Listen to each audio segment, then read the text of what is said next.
Welcome back. We are tracking Idalia for you here. We're bringing in our team of meteorologists because we know you guys have questions at home, and we have a few questions here too. So Cam, I want to start with you.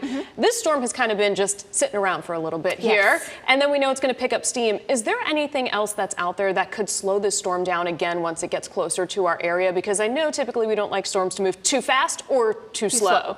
Right now, we are not expecting anything to slow it down. I mean, it's hard right now because it's just been sitting literally over the Western Caribbean and the Yucatan Channel over the last at least 24 to 48 hours. But what's happening is there's actually a trough that's going to be building in. What that's going to do is just come in and sweep it up. And so Idalia is going to move into the Gulf. And what it's going to do is pick up the system and then move it north.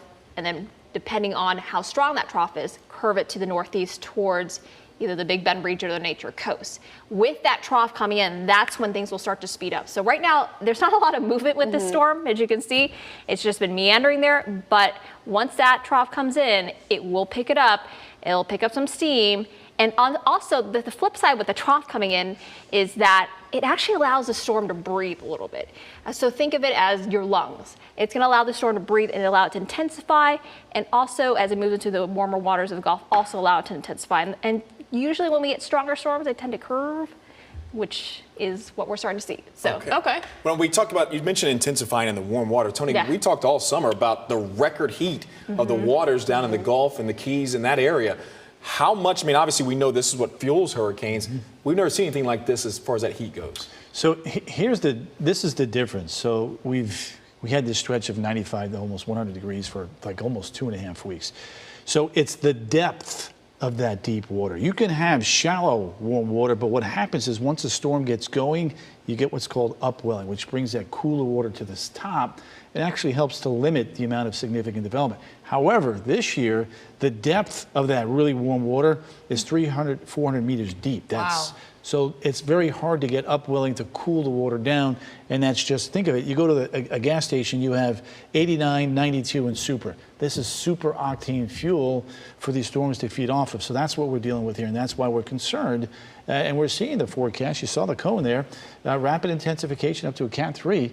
You're going from 70 miles an hour to 120 in less than 24 hours once this gets going, guys. Do you expect it to get any stronger than a Cat 3? You never say never.